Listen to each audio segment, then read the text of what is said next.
Mundo. Kahit ikaw ay anong lahi pa man, kadalasan ito ay sineselebrate. Ito yung Halloween. Almost o halos buong mundo, lahat ng nasyon ay sineselebrate ang event na ito kahit hindi nila nauunawaan kung saan ito nagmula at kung anong ibig sabihin ng pag-celebrate ng Halloween na ito. Makikita natin na sa pagse-celebrate ng mga tao ng Halloween, sila ay nagko-costume or nagme-makeup ng isang imahe or isang costume na kung saan gusto nilang maging or kanilang pinoportray na maging. Makikita natin, nag-spend ng pera ang mga tao para sa costumes, makeups, para lang magmukha silang yung karakter na gusto nilang magaya. Yung motivation ng mga nakikilahok dito ay may iba-iba rin na motibo o may iba-iba rin silang naisin kung bakit sila nagpa-participate dito. Yung iba ay para masabing parte sila ng mundo. Sila ay nakikiisa sa mundo. Yung iba naman ay for fun, para lamang sa katuwaan, para pag nakita nila yung picture nila, meron silang pagtatawanan or meron silang magandang humor na maibibigay sa kanilang mga kaibigan at mga kasama. Ngunit ang isa sa mga pinaka-dahilan or madalas na dahilan ay yung pagpo-portray ng isang karakter. Katulad sa cosplay, kadalasan kung sino yung gusto natin na maging tayo sa anime or dito sa Halloween, kung sino yung gusto nating maging, ginagawa natin o nagko-costume sila ng mga ganitong bagay. At makikita natin na pag pinost nila sa Instagram or pinost nila sa kanilang social media, nababalikan nila ito at nagkakaroon sila ng pakiramdam na masaya na minsan naging yung karakter na naisin nila ay naging sila. At makikita natin na itong pagse-celebrate at pagko-costume ay temporary lamang. Temporal portrayal ng isang bagay o isang persona. At in real life, sa tunay na buhay, hindi talaga sila magiging yung person na naisin nila o hindi sila yung person na kanilang kinokopya. Kaya natin nasabing temporal portrayal lamang ito. Katulad din ito ng pagiging isang Kristiyano o tunay na tumanggap ng grasya ng Diyos. Ang isang tao ay hindi kayang i-portray ang tunay na tumanggap ng grasya ng Diyos o ng biyaya ng Diyos. Tanging ang tunay na pinagbigyan lamang ng grasya ng Diyos ang magkakaroon nito at magiging ganito. At tinatawag silang mga Kristiyano. Ang tunay na recipient ng grace o ng grasya ng Diyos ay kanyang ipinapamuhay at kanyang isinasabuhay yung grasya na kanyang natanggap mula sa Diyos. At hindi lang dahil sa kanyang kakayanan para ipamuhay yung grasya na ito, bagkus ito ay nanggagaling sa Good Shepherd at ito ay patuloy na sinusustain ng Diyos para siya ay lumakad bilang isang Kristiyano, bilang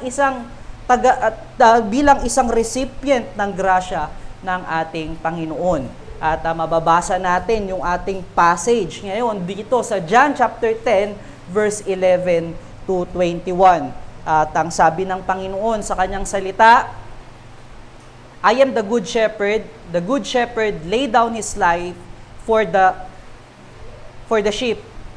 He who is a hired hand and not the shepherd, who does not own the sheep, sees the wolf coming and leaves the sheep and flees, and the wolf snatches them and scatters them. He flees because he is hired hand and cares nothing for the sheep. I am the good shepherd. I know my own, and my own knows me, just as the Father knows me, and I know the Father. I lay down my life for the sheep, and I have other sheep that are of this fold, that are not of this fold. I must bring them also, and they will listen to my voice, so there will be one flock, one shepherd. For this reason, the Father loves me, because I lay down my life that I may take it up again. No one takes it from me, but I lay it down on my own accord. I have authority to lay it down, and I have authority to take it up again.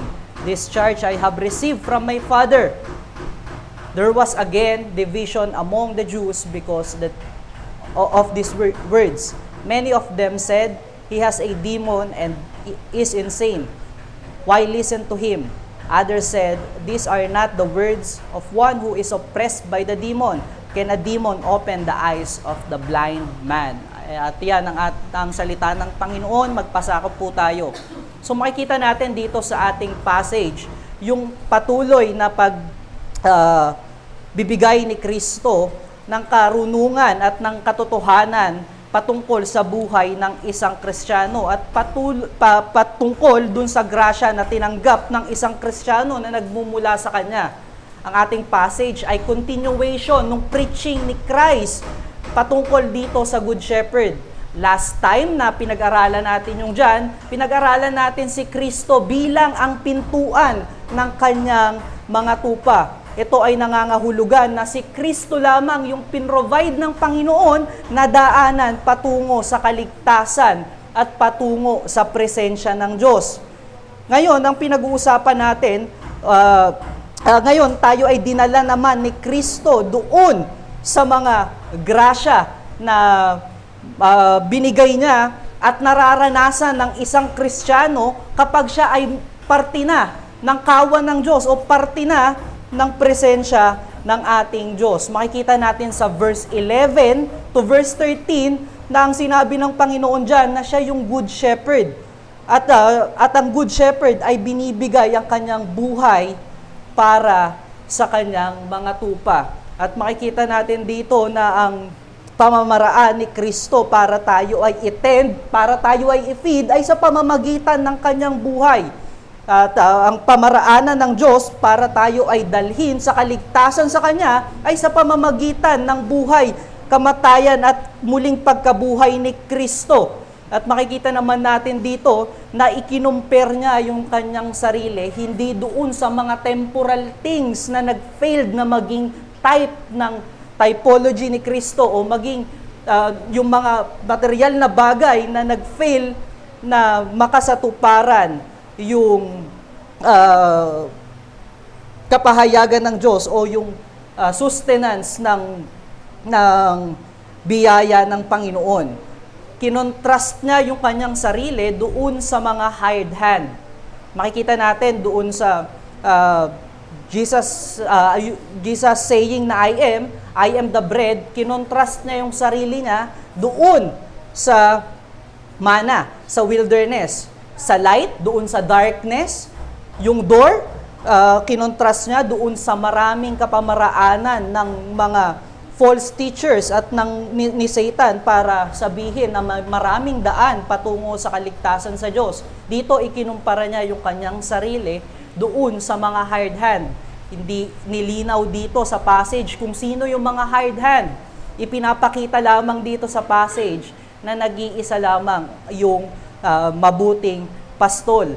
At itong pagpapakita ng Diyos, yung kanyang pagkukumpare ng kanyang sarili sa hired hand, ay para ipakita yung kanyang relasyon doon sa kanyang mga niligtas.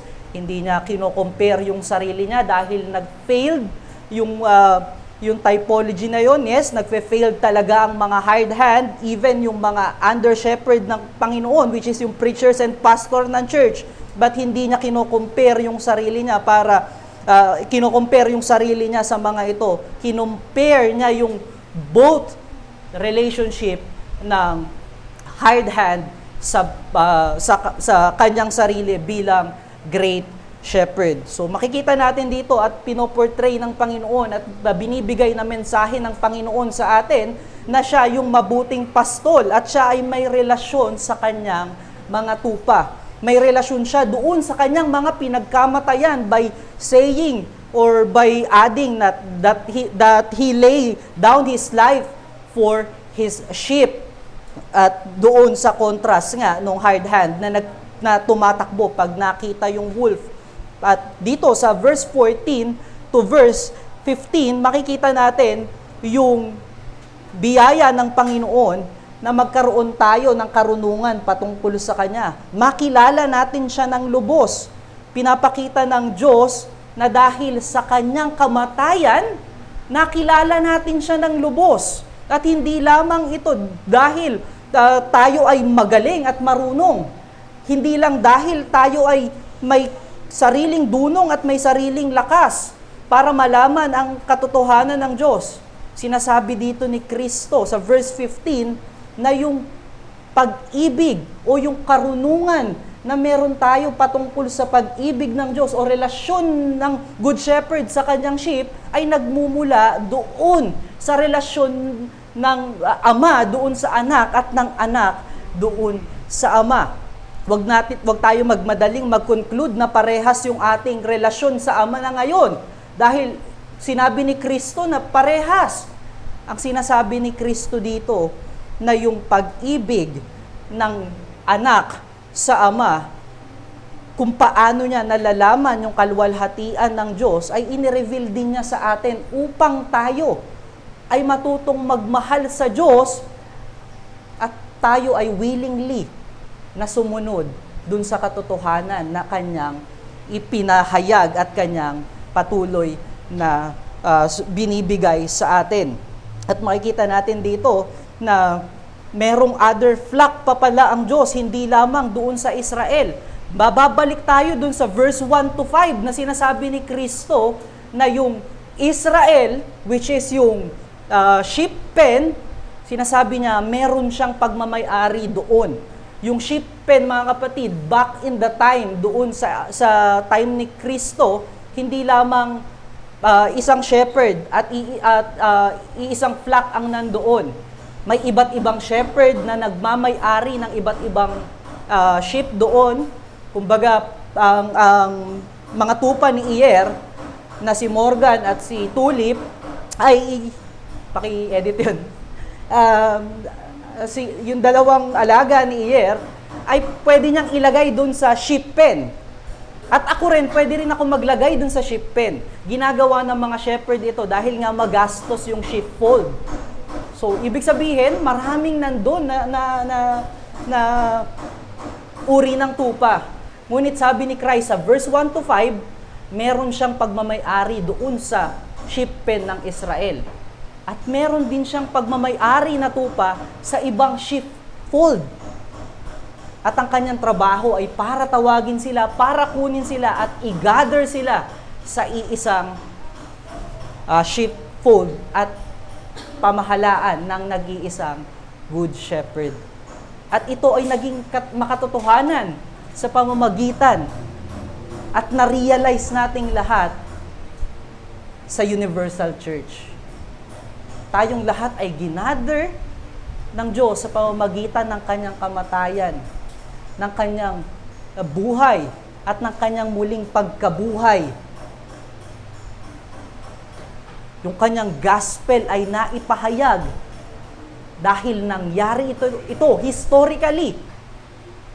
At nangyari ito na maisulat at maipahayag sa lahat. Kaya naman yung mensahe ng gospel ay nagdadala sa atin sa relasyon sa ating Panginoon. Nagdadala sa atin ng mga grasya ng biyaya ng ating Panginoon. Muli, lagyan natin yung ating kaisipan kung ano yung ating pag-uusapan ngayong umaga. Ang ating pag-uusapan ngayong umaga ay yung pagpapala ng grasya ng Panginoon. Last week, yung ating entrance sa presensya ng Diyos o yung ating entrance doon sa or last week yung ating entrance sa salvation na ibinigay o pinrovide ng Diyos dahil kay Kristo. Ngayon naman, yung mga tinatamasang grasya, biyaya ng Diyos sa ating buhay dahil tayo ay kabilang na doon sa mga tupa ng Diyos, kabilang sa Universal Church na pinapamahalaan under sa isang local church. So, makikita natin dito na kung ang pag-uusapan natin is about Good Shepherd, yung word na good ay isang adjective na kailangan na maranasan, kailangan masaksihan. Ito ay experiential. Hindi lang siya basta isang adjective na hindi na pwedeng pasinungalingan. Pagka meron kang sinabing good, dapat alam mo sa sarili mo na that is good. Dapat alam mo sa sarili mo na that is truly good. Kaiba siya doon sa beautiful dahil maraming definition ng beautiful. But yung good, nag-iisa lamang yung definition ng good. And that is our Lord Jesus Christ. And that is kung ano yung pleasing sa mata ng ating Panginoon. Makikita natin dito, yung ating pag-uusapan patungkol sa Good Shepherd ay yung mga biyaya ng ating Panginoon sa buhay ng mga mananampalataya. At ang una dyan, the comfort of the sheep is in the Good Shepherd. At pangalawa dyan,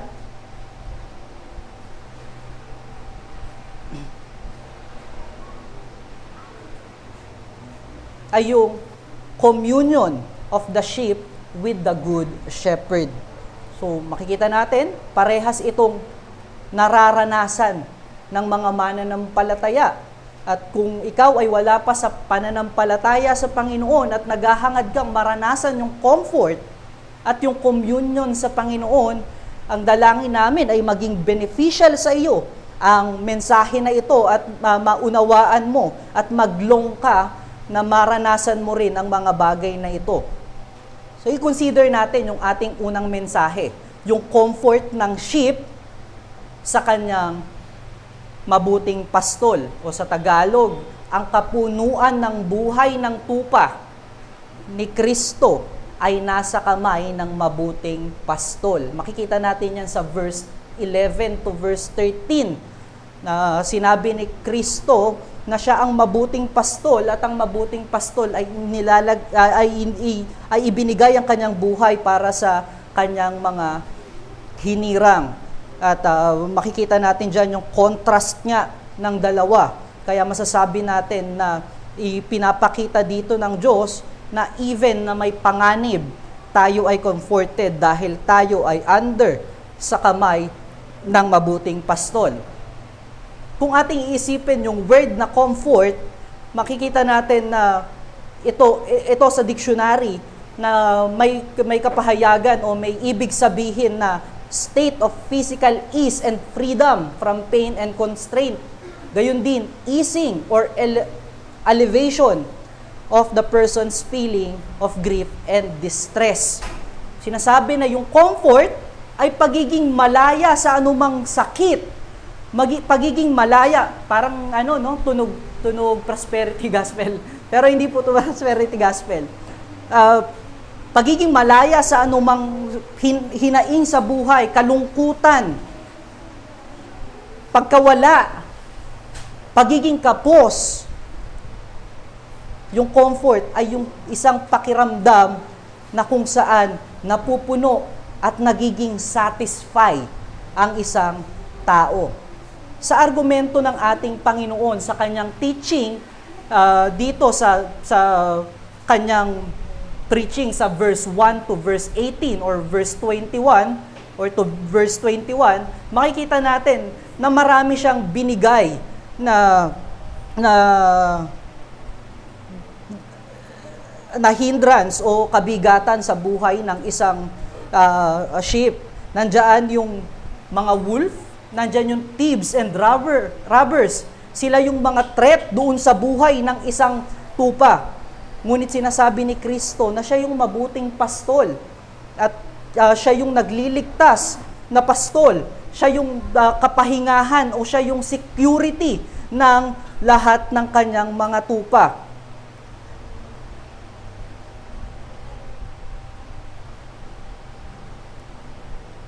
Siya yung tagapagtanggol kung may threat man doon sa buhay ng kanyang mga tupa o ng kanyang mga hinirang. Marahil sa ating kaisipan, yung trabaho ng pastol ay meron tayong picture ng trabaho ng isang pastol sa ating kaisipan. nasa isip siguro natin na yung trabaho ng isang pastol ay maghapon siyang nakaupo doon sa green na grass at merong yakap-yakap o yakap-yakap yung kanyang mga alagang tupa.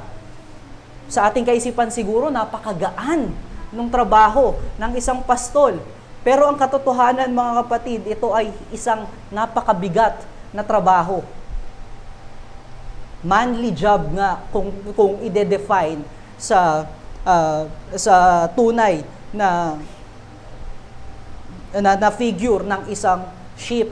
Dahil makikita natin, dapat patuloy siyang nakatingin sa kanyang mga tupa, kung ano yung ginagawa ng kanyang mga tupa. Binabantayan niya kung ano yung panganib na maaaring dumating sa kanyang mga tupa. Gayun din, very dangerous ang trabaho ng pagiging pastol.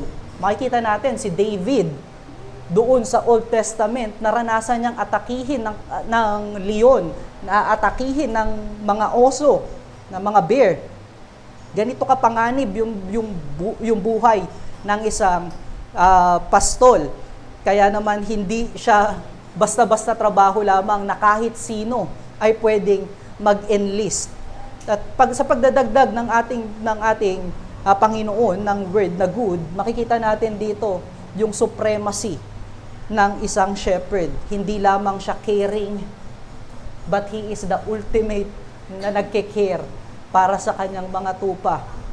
Kung ang shepherd ay nandoon para mag-care sa kanyang mga tupa, si Kristo ay mas higit pa ang care sa kanyang mga tupa.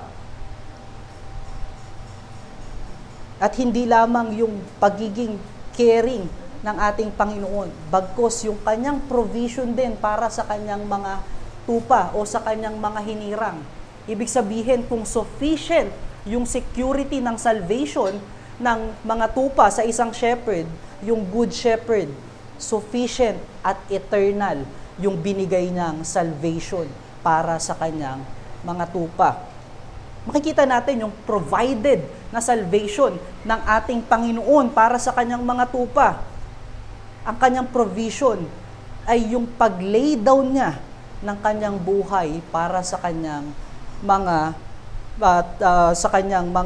hinirang o sa kanyang mga tinatawag na elect or sa kanyang mga sheep. Marahil medyo contradicting ito sa tunay na nature ng pagliligtas ng isang shepherd sa tupa. Dahil sa kaisipan ng isang shepherd, wala siyang planong mamatay. Hindi siya nag-enlist sa pagiging shepherd para mamatay. Ngunit para pangalagaan yung kanyang mga tupa. At katunayan nga dito na yung pagiging, yung kamatayan ay hindi pinaplano ng shepherd sa kanyang buhay bilang isang pastol. Katunayan dito, pagka namatay ang isang pastol, mas vulnerable sa lahat ng danger yung kanyang mga tupa. Isipin natin, wala na magbabantay. Pagka namatay yung shepherd, open na yung kanyang mga tupa sa attack ng anumang predator na nakapaligid sa kanila. Kaya naman, medyo contrasting. Sinasabi ni Kristo na He laid down His life for His sheep. Binigay niya yung kanyang buhay. Siya ay namatay para sa kanyang sheep. At paano niya mapapangalagaan kung siya ay namatay doon para sa kanyang mga sheep?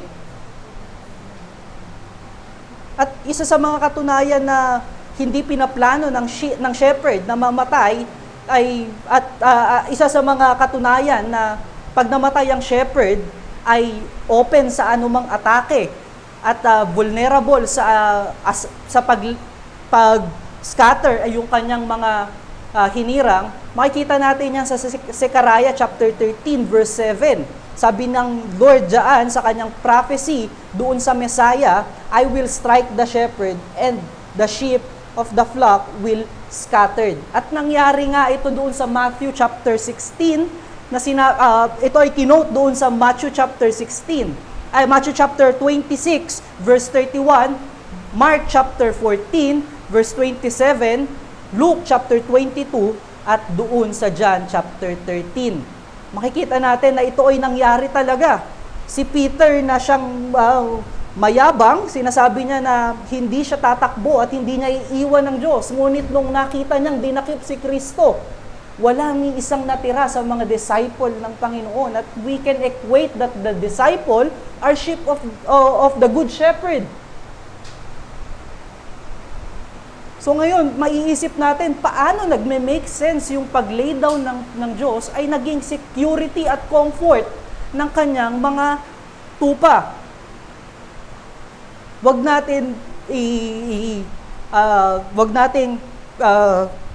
lituhin yung ating sarili. Basahin natin yung buong passage ng Zechariah chapter 13. Para hindi tayo maligaw.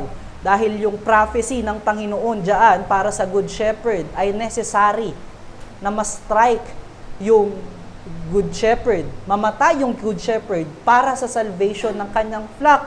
At yung pag-scattered ng kanyang disciple ay minsan lang nangyari. Yun nung dinakip si Kristo. Sinabi ng Diyos ito para makita natin na kung paano nakikita ng Diyos yung mangyayari doon sa mismong moment ng kamatayan ni Kristo. Para mapatunayan na hindi bound ng time ang Diyos. Para makita yung kapangyarihan ng Diyos sa kanyang mga nilikha o sa kanyang mga hinirang. Yung language ng buong scripture o ng buong Bible ay nagsasabi na yung death ni Kristo ang nag-provide ng kaligtasan o siguradong kaligtasan para sa kanyang mga hinirang. At ito ay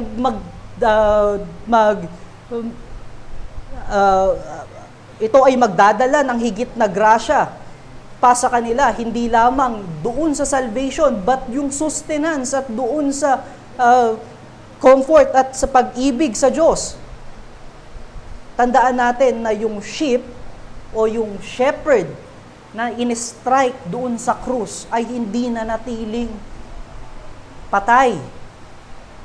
Hindi siya nanatili doon sa tomb kung saan siya nilibing. Siya ay nabuhay muli. At even yung pagkabuhay muli ng shepherd ay benestow niya doon sa kanyang mga sheep. Ito ay included doon sa mga grasya na ating na-receive dahil sa pagkamatay ni Kristo. Dahil sa pagkamatay ng Good Shepherd. At nawa ito ay maging comfort para sa atin na ang mga tupa ng Panginoon ay merong kapayapaan sa Diyos. Meron silang buhay sa Diyos at walang makakaagaw sa kanila sa kamay ng mabuting pastol. Meron tayong peace, yung mga sheep ay merong kapayapaan sa Diyos dahil sila ay rebel at enemy ng Diyos. Meron silang buhay dahil dati patay sila sa kanilang mga kasalanan at wala silang seguridad sa kanilang kaligtasan. Wala silang seguridad sa presensya ng Diyos.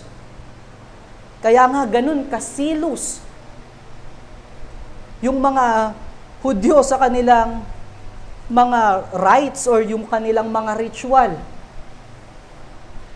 na kinailangan pa nilang mag-add ng mga law doon sa law ng Diyos. Dahil wala silang kasiguraduhan. Ngunit dahil kay Kristo, sigurado yung kanilang buhay.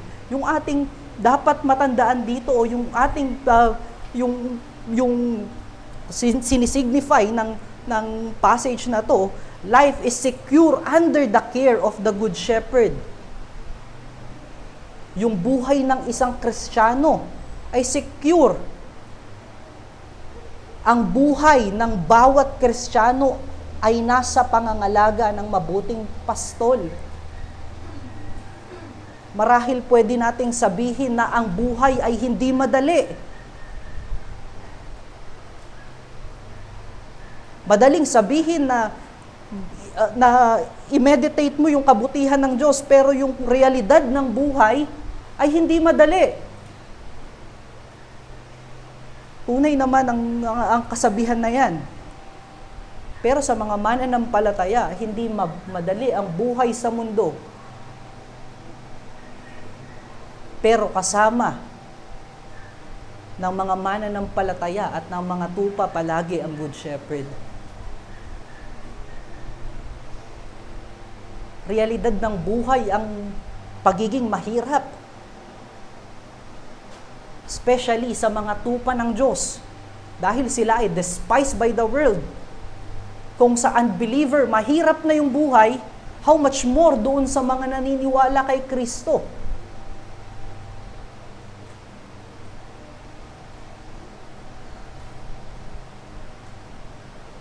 Ngunit ang comfort ng mga mananampalataya, ang malaman nila na ang Good Shepherd ay namatay para i-secure ang kanilang kaligtasan, hindi lamang sa temporal life, bagkus sa eternal life. Kaya naman, yung eternal life, hindi siya nagsisimula pag-depart natin dito sa mundo. Nagsisimula siya nung ikaw ay manampalataya sa Panginoon.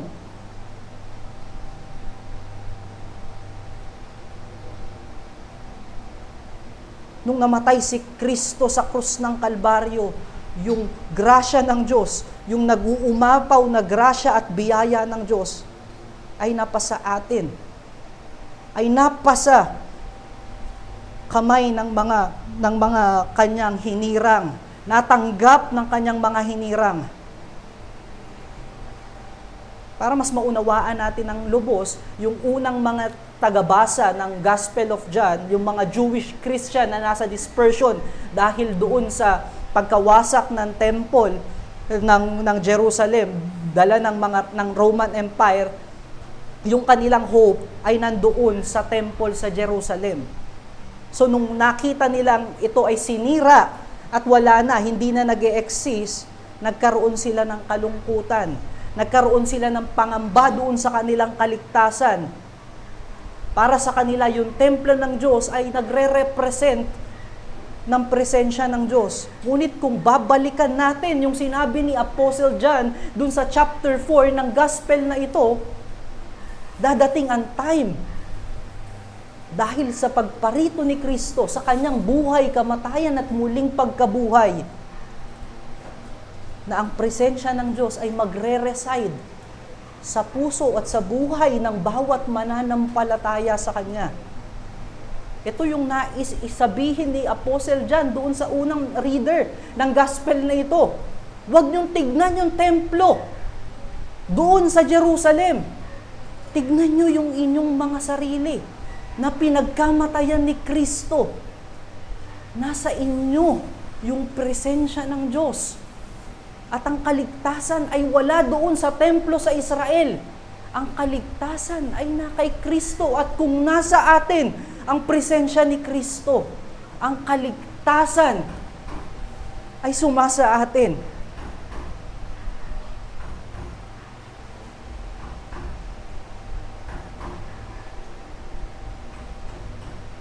Hindi na natiling patay ang ating Panginoon. Siya ay bumangon muli at bumalik doon sa presensya ng Ama.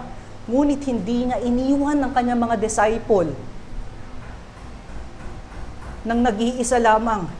Makikita natin na pinadala niya yung kanyang Holy Spirit sa bawat mananampalataya, sa kanyang mga disciple, at mababasa natin yan sa Acts 2 and even sa atin ngayon. Ipinadala ng Diyos yung kanyang Holy Spirit para ipaalala sa atin yung kanyang salita, yung kanyang mga gawa, yung katotohanan ng kanyang salvation na ibinigay sa atin.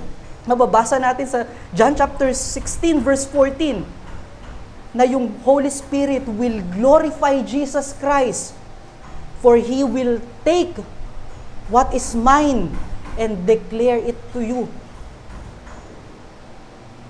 Kung ano yung sinabi ni Kristo, kung ano yung buhay ni Kristo, kung ano yung mga karunungan na nagmumula kay Kristo, ibinigay yun ay nasa banal na spirito at patuloy na kinikilos sa ating buhay. Ito yung pag-govern ng Holy Spirit sa pag-a-apply o sa pagkakasakatuparan ng mga grasya ng Diyos sa ating buhay na claim ni Kristo victoriously nung in-overcome niya yung sin and death. Ina-apply ng Holy Spirit yun, hindi lamang kay Kristo yung katagumpayan na iyon, ngunit maging sa atin. Yung Good Shepherd, ang comfort ng kanyang mga tupa. Tandaan natin yung salita ni David doon sa ating Old Testament scripture ngayong umaga, doon sa verse 4, na sinabi ni David na, even though I walk through the valley of the shadow of death, I will fear no evil, for you are with me. Your rod and staff, they comfort me. Tunay na mahirap ang buhay. Tunay na unfair ang mundo sa mga Kristiyano.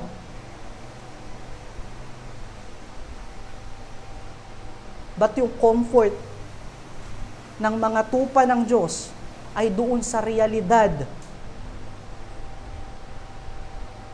ng buhay ni Kristo, sa biyaya na pinagkatagumpayan ni Kristo para mapasa atin, which is yung eternal life.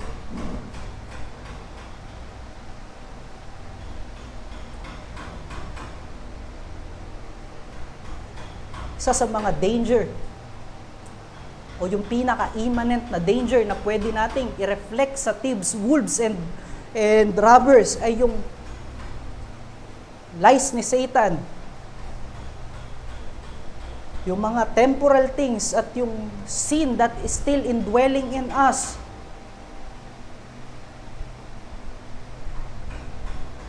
Yung mga bagay na ito, yung patuloy na naglulure sa isang tupa ng Diyos para mag-compromise, para makaisa sa kasalanan, para takutin ang isang tupa ng Diyos.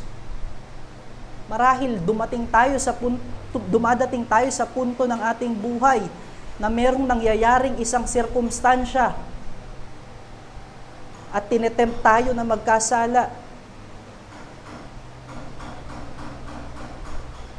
Marahil sa trabaho, may banta ng pagtanggal sa'yo o hindi magandang pakikitungo sa'yo.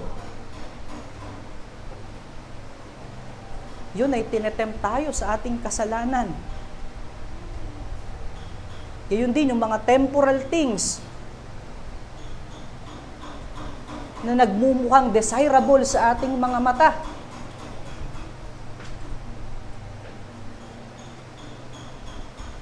Hindi lamang sa mga bagay, sa mga persona.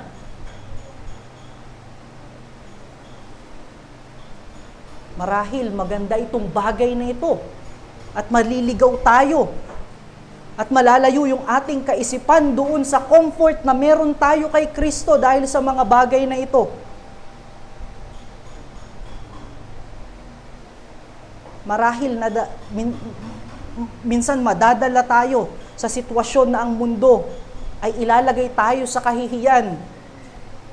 Sisiraan yung ating pagkatao.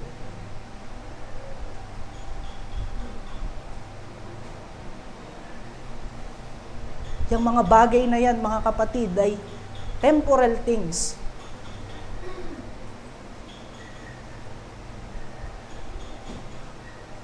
Look what is eternal. Fix our eyes doon sa eternal promise ng Lord, sa eternal na grasya ng Panginoon. Sabi ni Kristo, take heart. Dahil pinrovide na niya yung tunay mong pangangailangan. Hindi natin sinasabi na hindi natin kailangan ng trabaho. Hindi natin sinasabi na hindi natin kailangan ng mga bagay sa mundo o ng mga tao, ng ibang tao sa mundo. In fact, kailangan natin ng ibang tao sa mundo. Kailangan rin natin silang i-evangelize.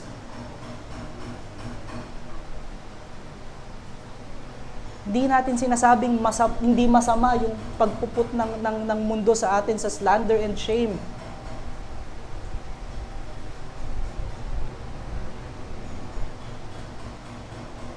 Ang sinasabi ni Kristo ay hindi iyan ang pangunahin mong pangangailangan. Ang pangunahin mong pangangailangan ay yung kaligtasan mo na sigurado sa Diyos. At iyon yung pinrovide ni Kristo sa iyo.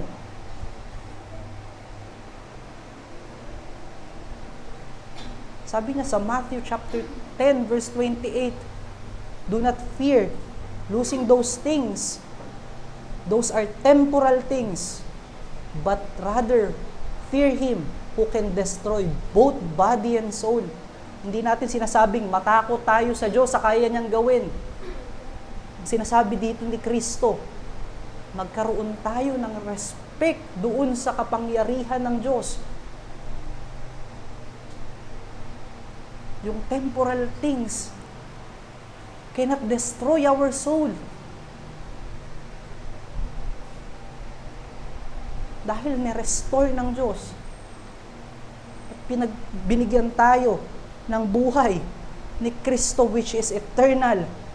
At yun yung ating tignan sa mga sitwasyon na ito.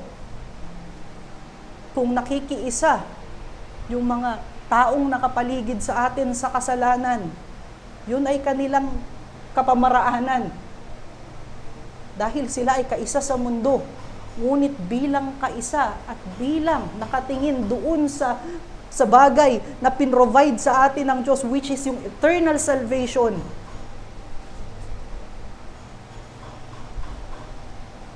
May iwasan nating makiisa sa kasalanan. Dahil iyon yung reason kung bakit napako yung ating Panginoon sa krus ng Kalbaryo.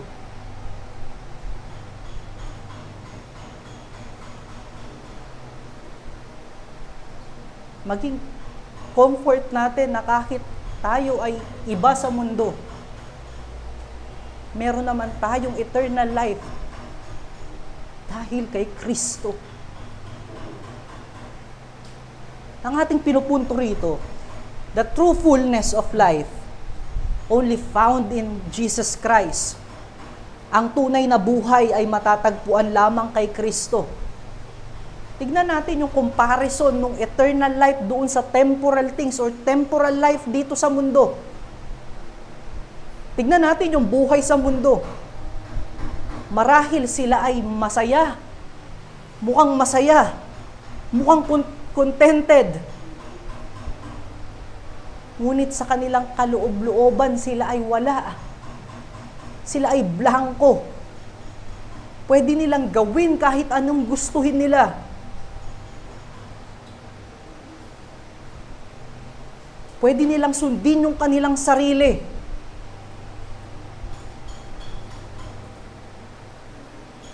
Ngunit doon sa likod ng kanilang kaisipan, meron silang takot na kailangan nilang maging tama sa harapan ng Diyos.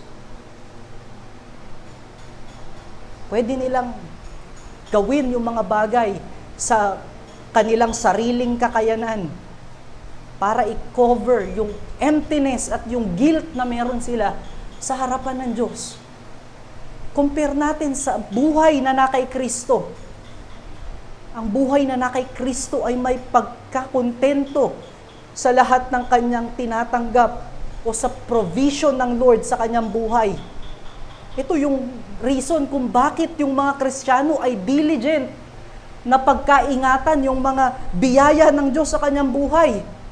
Sa kanyang kaisipan, yung mga biyaya o yung provision ng Diyos ay enough para sa kanya. And kailangan niyang i-cultivate gamit yung virtue ng mga spiritual truth na tinuturo ni Kristo.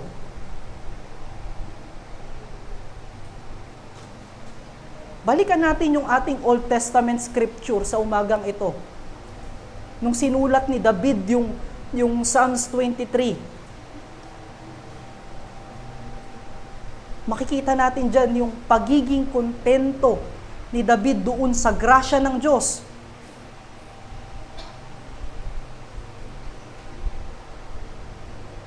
Para sa kanya, kung ano yung inilatag ng Diyos sa kanyang harapan, ito ay magdadala sa kanya sa righteousness at sa holiness. Hindi sa kanyang sariling kakayanan, ngunit sa guidance ng Good Shepherd. Para kay David, yung comfort sa lahat ng sitwasyon ng buhay.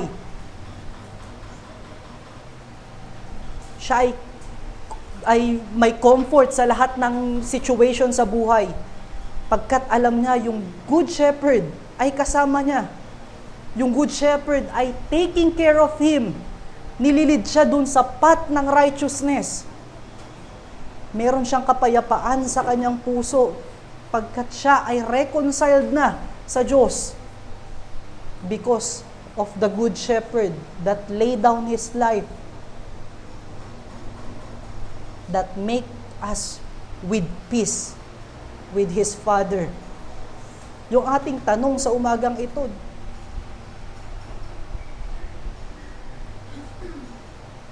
meron ba tayong katulad ng comfort nung nasa Psalm 23? O yung kaligtasan ba at buhay na binigay sa atin ni Kristo ay abstract pa rin sa ating mga kaisipan?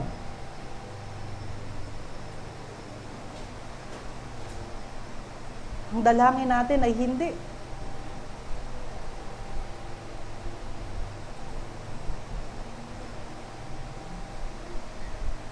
Pagkat kung abstract pa rin, marahil ang ating kaisipan at ang ating puso ay patuloy pa rin na nandoon sa mga temporal things. At isa ito sa mga problema ng isang Kristiyano. Mas tinitignan natin yung mga temporal blessing nang mas higit pa doon sa mga eternal blessing. Minamaliit natin yung salvation na ibinigay ni Kristo. Yung pinagkatagumpayan ni Kristo, minamaliit natin.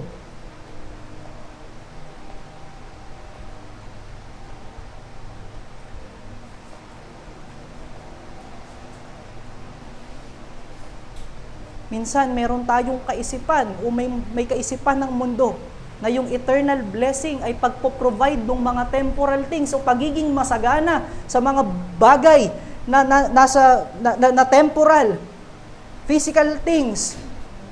At iyon yung dinedemand ng ating sinful flesh.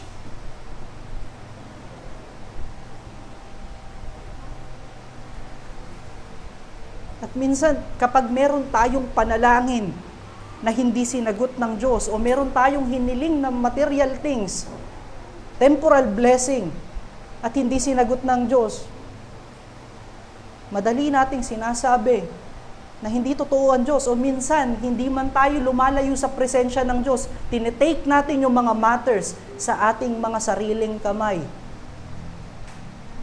At doon nag-uumpisa yung discomfort natin sa presensya ng Diyos. Doon nag-uumpisa yung discomfort natin sa kabanalan ng Diyos. Nag-uumpisang maging malabo sa ating mga mata.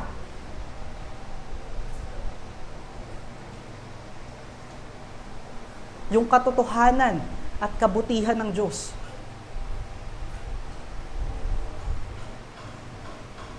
Dito nag-uumpisa yung paglayo ng isang tupa sa presensya at sa comfort ng kanyang mabuting pastol.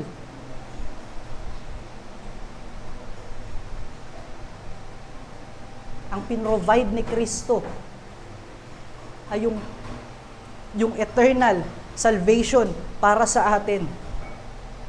Yes, merong mga blessing at merong mga graces ang Lord na binibigay sa atin.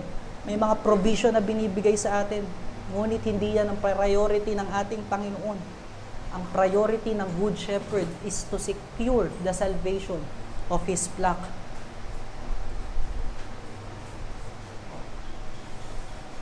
Kaya naman, kaibigan, kung ikaw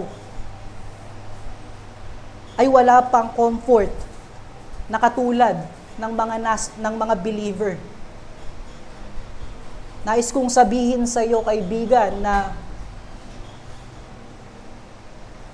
ang comfort na meron ng Kristiyano ay matatagpuan lamang kay Kristo. Hindi mo siya matatagpuan sa iyong sariling kakayanan. Hindi mo siya matatagpuan doon sa mga temporal things.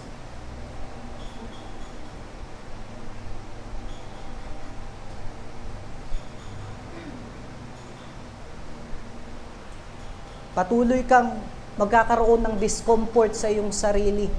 Dahil alam mo, kahit gumawa ka ng mabuti, kahit ang tingin mo sa iyo ay mabuti kang persona, ang katotohanan ay sinasabi ng Diyos, hindi ka mabuti. At hindi ka maliligtas ng sarili mong gawa.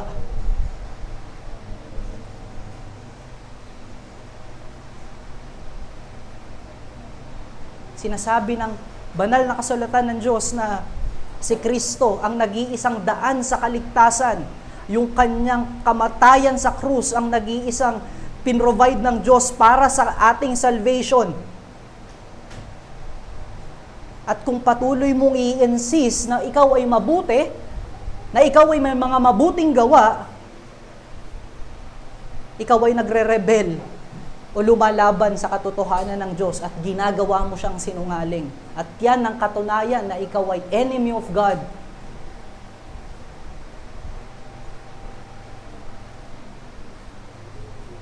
Para magkaroon ka ng comfort at ma-reconcile ka sa Panginoon, ang kinakailangan mo ay maniwala sa gospel. Maniwala dun sa tinapos na gawa ni Kristo sa kaligtasan. Maniwala na ang kanyang resurrection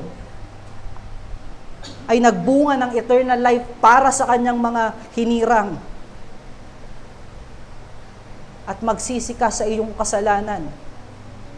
Yung paniniwala ay ang paniniwala ay pananampalataya. Ang pag-acknowledge mo na hindi ka mabuti, na hindi mo kayang iligtas ang iyong sarili, na kailangan mo si Kristo para iligtas ka. Ang pagre-repent naman ay pagtalikod sa iyong kasalanan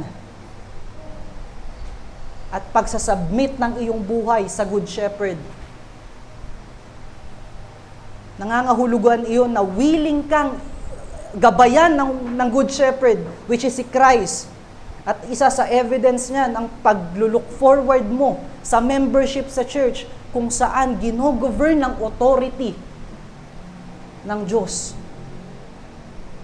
At para naman sa mga covenant members, ang challenge natin, live the life that Christ has given to us. Tayo ay mabuhay ayon sa buhay na ibinigay sa atin ni Kristo.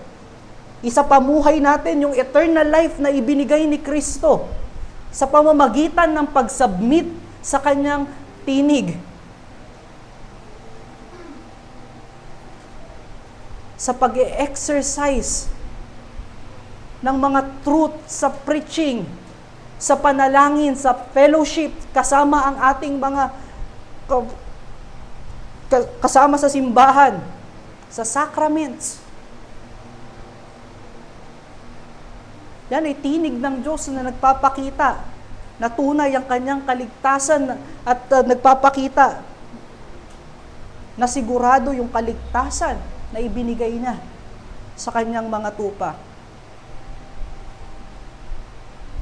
At matatagpuan natin yan dito sa church. Kaya kung tayo ay lalayo sa mga grasya na ibinigay ng Diyos na ito, para patuloy tayong maging comforted sa kanyang katotohanan, mag-uumpisa tayong makaramdam ng discomfort para sa atin. Self-righteous na yung mga kapatid natin sa church. Para sa atin, sobrang higpit na ng Diyos. Ngunit nung tinanggap natin si Kristo, na naniniwala tayong siya lang yung nag-iisang banal na totoo yung kanyang salita, na siya lamang yung ating pinakakailangan sa buhay. Ngunit wag din tayo magkaroon ng mabilis na kaisipan na pagka nag-fall away ang isang Kristiyano o ang isang kapatid sa Panginoon, ihahatulan na natin siya na non-elect. Yung katotohanan na naririnig mo to, kung ikaw ay nasa kasalanan, ang Good Shepherd ay iniimbitahan kang bumalik. Ito yung kanyang kapangyarihan para hatakin ka sa kanyang presensya. Let us consider yung ating pangalawang point. Kung tayo ay may comfort sa Panginoon, ibig sabihin ito, meron tayong communion. At makikita natin yan sa verse 14 at verse 15. Tunay naman na tayo ay enemies of God.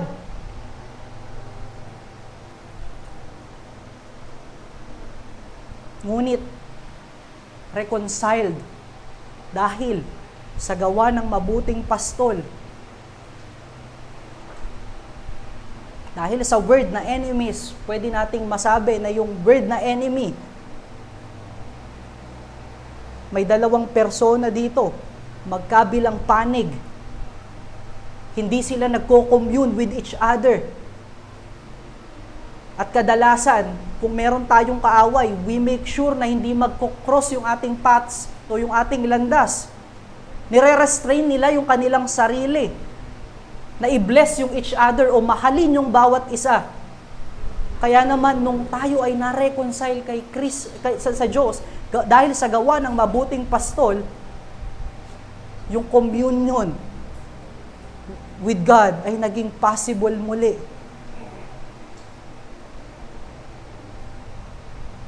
Yung word ni Kristo dito sa verse 14, na the Lord knows His sheep and His sheep knows Him, yung word na know dyan ay pwede nating makita dun sa Matthew chapter 1 verse 25. Sabi dun, but knew her not until she had given birth to a son, and He called His name Jesus. Yung word na knew, na ginamit sa 125 ng Matthew at dito sa passage natin ngayong umaga, yan ay magkaparehas ng ibig sabihin. Yung know dyan equates yung relationship, intimate relationship ng dalawa. Again, kung tayo ay enemies of God, wala tayo. Wala tayong relasyon sa Diyos. Ngunit pinag-uusapan natin dito ngayon is graces ng Lord nung tayo ay nakapasok doon sa presensya ng ating Panginoon.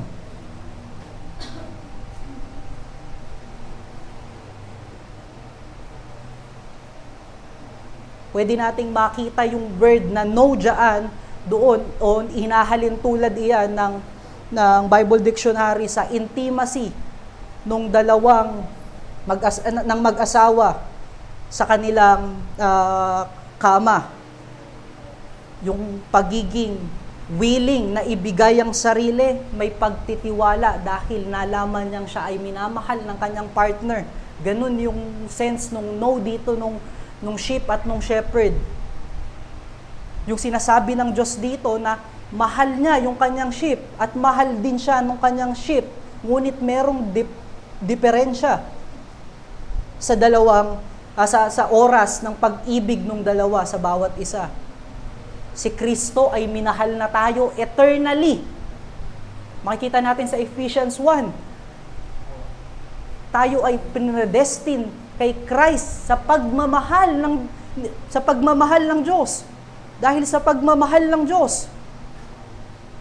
Ngunit yung tupa o yung mga Kristiyano, minahal niya si Kristo nung naunawaan niya yung pag-ibig at yung binigay na salvation at grasya ng Diyos sa Kanya.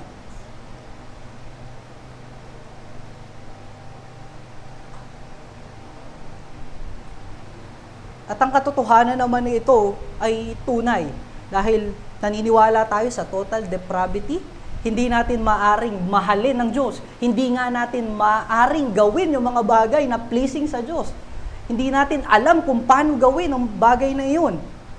Ngunit kasama sa grasya ng Diyos, ang ipadala, katulad ng sinabi natin kanina, nag-descend yung Holy Spirit sa atin upang ipaunawa yung mga grasya ng Diyos sa ating buhay. Ito yung nagdala sa atin sa faith kay Kristo. At marirecall natin yung language ng John chapter 3 verse 3 and 5. John chapter 6 verse 44 na walang makakalapit kay Kristo kung hindi hinayaan ng Ama. Yung 16 verse 14 na binasa natin kanina. Na yung Holy Spirit ang magdadala sa atin ng kaunawaan doon sa salita ni Kristo.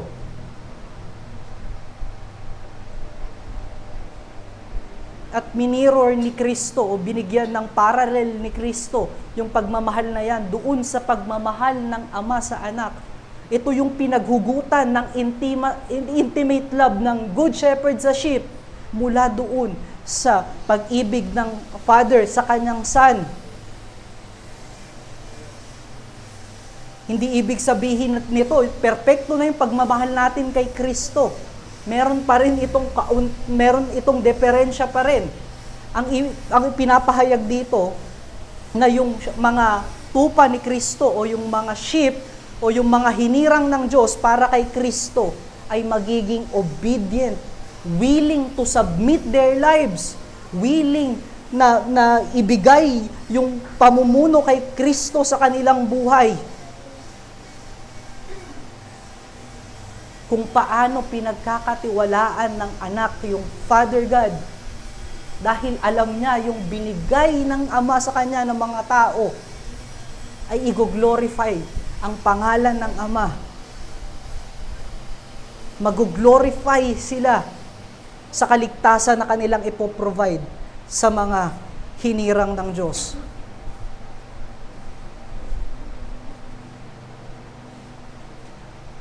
Yung mutual love na meron yung sheep at yung good shepherd ay nagsesecure o yung love na iyon na meron, o yung mutual love na iyon ay nagsesecure na yung sheep o yung tupa o yung mga hinirang ng Diyos ay susunod sa salita ni Kristo. Mananampalataya kay Kristo. Ang matatandaan, dapat nating tignan dito ay the intimate relationship of the Good Shepherd and his sheep is grounded in the intimacy of the relationship of the Father and the Son. Ang maigting na relasyon ng mabuting pastol at ng kanyang tupa ay nagmumula sa dakilang pag-ibig ng Ama at ni Kristo sa isa't isa. Ito ay nagre-remind sa atin ng communion ng tao doon sa Garden of Eden.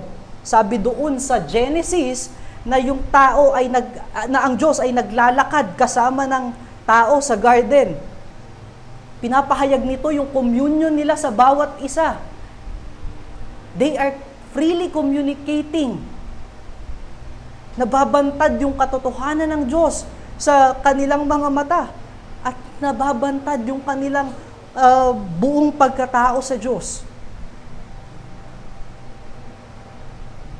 Ngunit nung nasira yung relasyon ng tao at ng Diyos dahil sa kasalanan, nag-commune pa rin ang Diyos sa pamamagitan ng bayan ng Israel para maisilang si Kristo. Makikita natin na pinili niya si Abraham na maging ama ng nation ng Israel kung saan ipapanganak ang Kristo.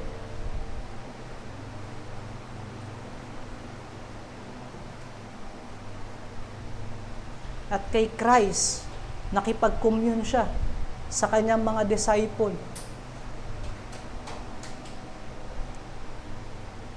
Makikita natin sa chapter 13, verse 33 to 35, na yung communion ng Panginoon sa kanila.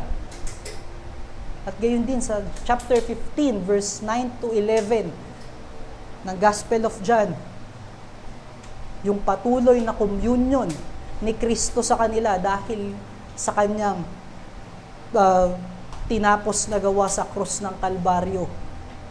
Ito ay pagpapakita niya ng kanyang pagmamahal.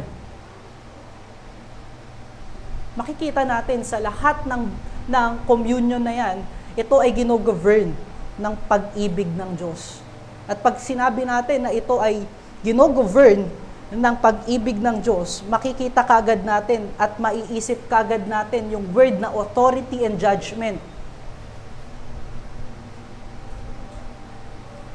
Yung communion ng mga hinirang ng Diyos kay Kristo ay ginogovern ng kanyang otoridad. Ang pag-ibig at ang otoridad ay hindi pwedeng paghiwalayin. Hindi katulad ng sinasabi ng mundo na pag mahal mo ang isang tao, wag mo silang pakinggan, gawin mo yung gusto mo. Hindi totoo yun, mga kapatid. Hindi natin pwedeng paghiwalayin yung otoridad. Kaya maraming pumapasok sa anumang uri ng relasyon. Kahit kasal na, makikipagrelasyon pa sa iba. Dahil lang nasa isip niya, kayang basagin ng pag-ibig ang anumang otoridad sa mundo.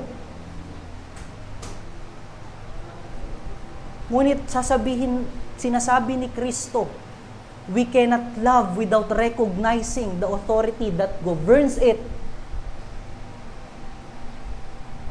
Yung authority ang nagpapanatili ng pag-ibig na pure, na righteous and holy. Pwede nating maging example yung marriage.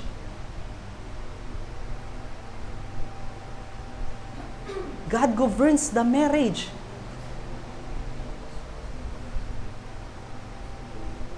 Kung sino yung pinag-isa ng Diyos, hindi pwedeng paghiwalayin ni numan. At kinakailangan lang nating ipakasal sa isang tao. Hindi tayo pwedeng magpakasal sa marami. At pag nangyayaring ma-defile yung marriage, pagka lumalaban tayo sa otoridad ng marriage, nasisira ang marriage. Kung pwede pala yun, kung pwede pala yung i-defile ang authority, bakit may tinatawag na sin? Bakit may tinatawag na third party?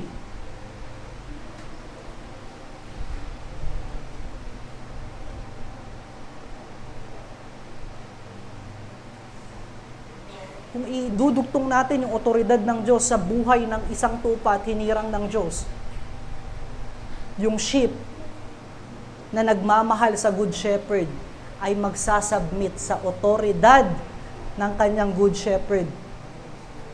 Magsasubmit yung mga hinirang ng Diyos. Magsasubmit ang church sa holiness, righteousness at purity na meron sa Diyos. Na merong takot na baka ma-defile niya yung authority na meron ng Diyos. Na baka ma-destroy yung relationship na meron sa Kanya. Ito ay nararamdaman ng bawat Kristiyano pag tayo ay nagkakasala.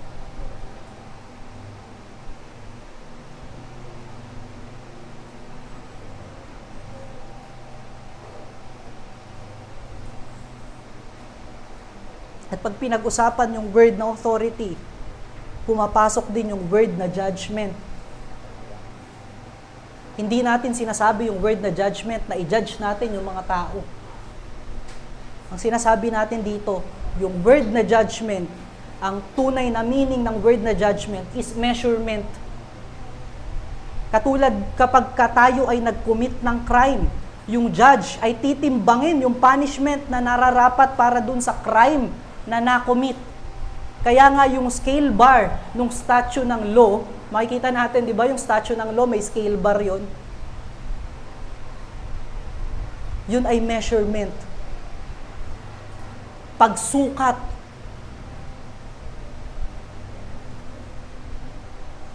Sa love at sa otoridad ng Diyos para sa kanyang mga hinirang, meron ding judgment or meron ding measurement. Yun lamang mga nasa boundary ng pag-ibig ng Diyos ang matatawag na sheep ng Diyos. outside nung boundary na yun, outside nung measurement na yun, matatawag natin silang enemy of God.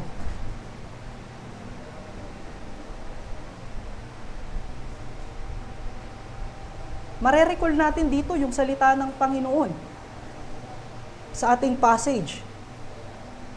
Meron akong mga sheep sa other fold. At igagather ko sila sa iisang sheep pen. At ako ang mamumuno sa kanila. Ibig sabihin, may measurement. Merong spear o meron lamang bilog. Kung sino yung mga nandun sa loob ng bilog na yon, sila lamang yung sheep ng Diyos.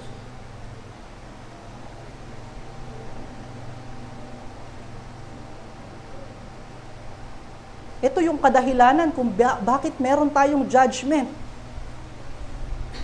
Kung ang isang tao ay nasa labas ng bilog ng pag-ibig ng Diyos, pwede nating masabi na siya ay unbeliever.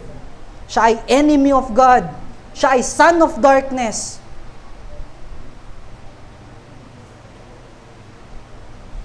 At malalaman natin na ang isang tao ay unbeliever pag hindi siya nagsasubmit sa otoridad ng Diyos.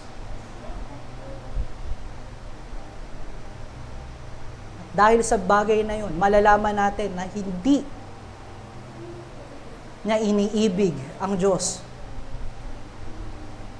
Tandaan natin yung word doon sa John chapter 15, verse 9 to 11. Those who love Him will abide in His love by keeping His commandments.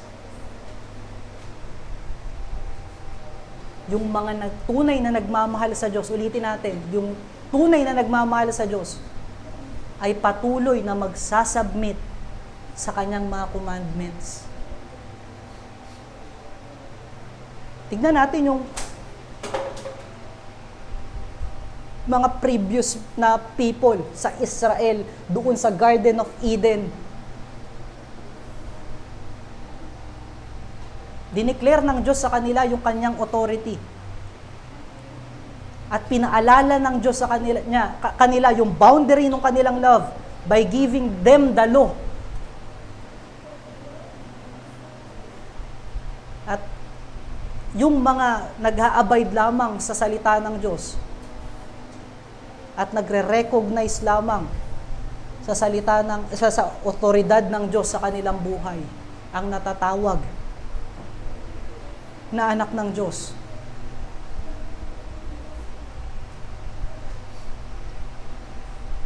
Ngunit yung na-defiled na communion mula dun sa Eden ay na-restore ng Good Shepherd. The judgment or measurement of God ay unattainable. Yung scripture ay nagsasabi na imposible sa tao na ma-restore yung lost communion with God.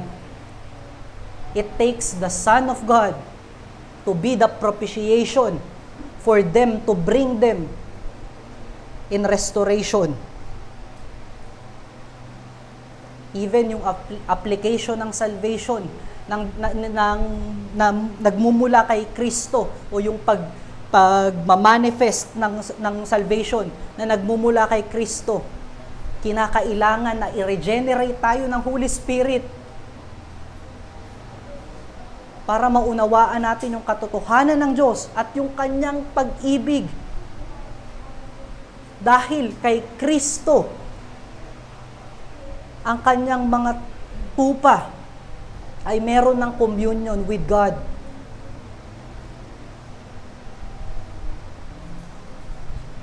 Dahil sa pag-ibig ng Good Shepherd sa sheep,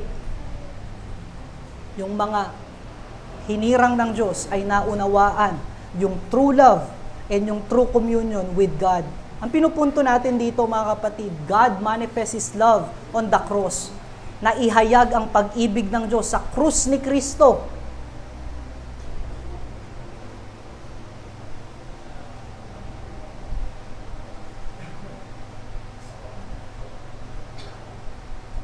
Yung pag-ibig na dinispense o ibinigay sa atin ng Diyos ay babalik din sa Kanya sa pamamagitan ng pananampalataya ng mga pinagbigyan niya ng Kanyang pag-ibig at grasya.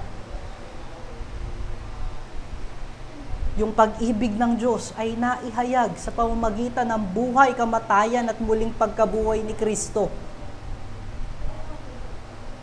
Dahil si Kristo ay bumaba sa Kanyang creation para iligtas yung mga bagay, yung mga taong ibinigay sa Kanya ng Ama upang sumunod dun sa Father para i-perfect yung law para dun sa mga taong hindi kayang iligtas ang kanilang sarili.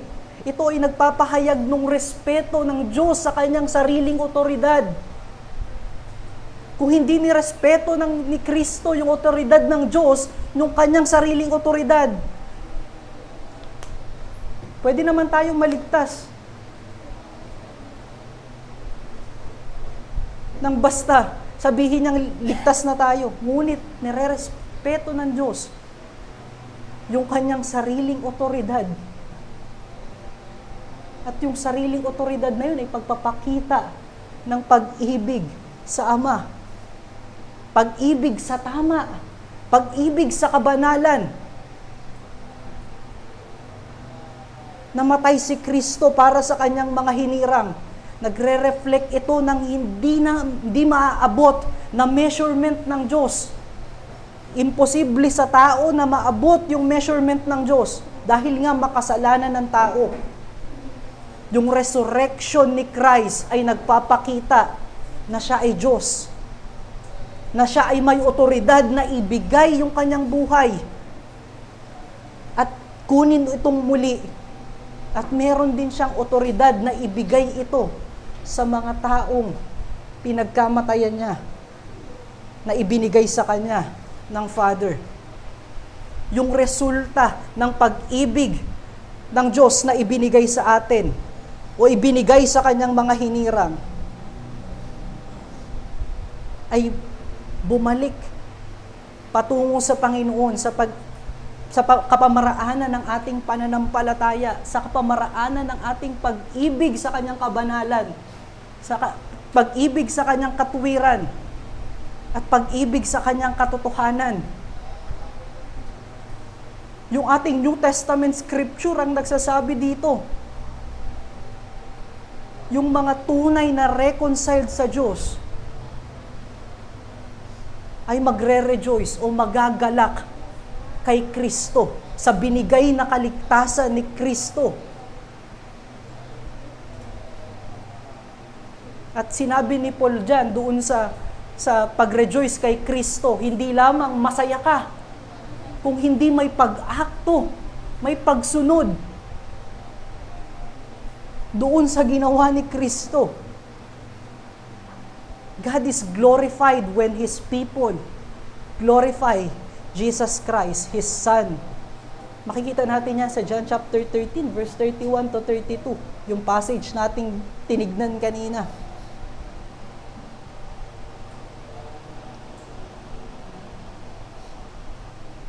Ngunit may problema ng kaunti ang tao, maging unbeliever o maging isang Kristiyano.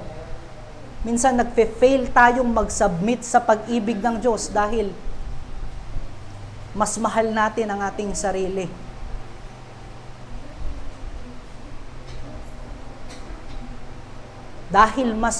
Dahil ayaw natin yung otoridad ng Diyos sa ating mga buhay. At minsan naman, sinasabi nating mahal natin at naniniwala tayo sa Diyos, but hindi tayo nagsasubmit sa Kanyang authority. Hindi natin tinitignan yung Kanyang measurements. Sobrang mahal natin yung ating kadiliman.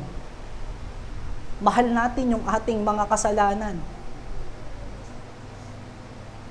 We fool ourselves na sabihin natin, may faith ako kay Christ. Nagrepent ako sa aking kasalanan.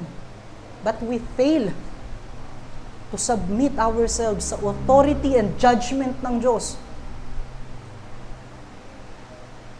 We love to insist our own rules dun sa measurement ng Diyos.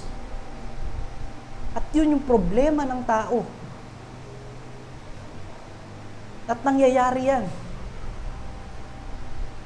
kapag lumalayo tayo sa communion sa Kanya. Mas tinitake natin yung communion ng mundo. Kaya ang challenge natin, yung pangalawang challenge natin sa umagang ito, let the love of God be immanent in our lives.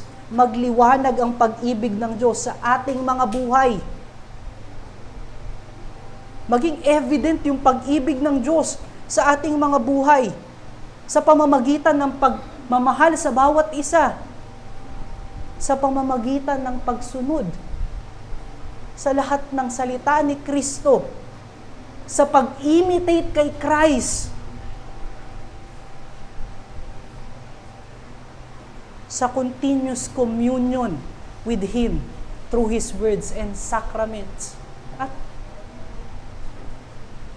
mas evident yan sa local church na kinabibilangan natin.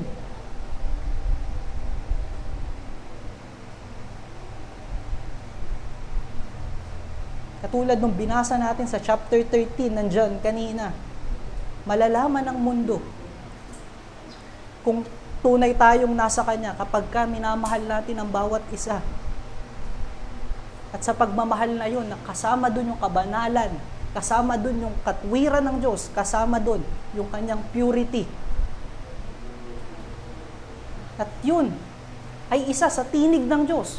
Yung ating mga buhay ay isa sa tinig ng Diyos para tawagin yung ibang sheep na nawala pa doon sa universal church, which is yung Kanyang nag-iisang sheepfold.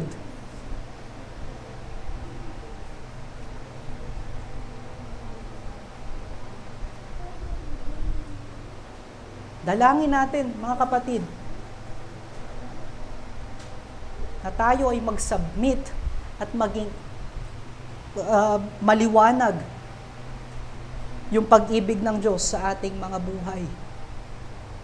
At magagawa natin yan higit dito sa local church, kung saan bawat isa tayo, tignan natin na inibig ng Diyos at Kanyang pinagkamatayan. Sa ating pagtatapos, the God or the Good Shepherd has rod to defend us from sin and unbelief, and He also has staff to keep us in His presence. The rod and His staff is His word, and His sheep hears His voice, and they are comforted and keep in communion with Him. Let us pray. Panginoon naming Ama, maraming salamat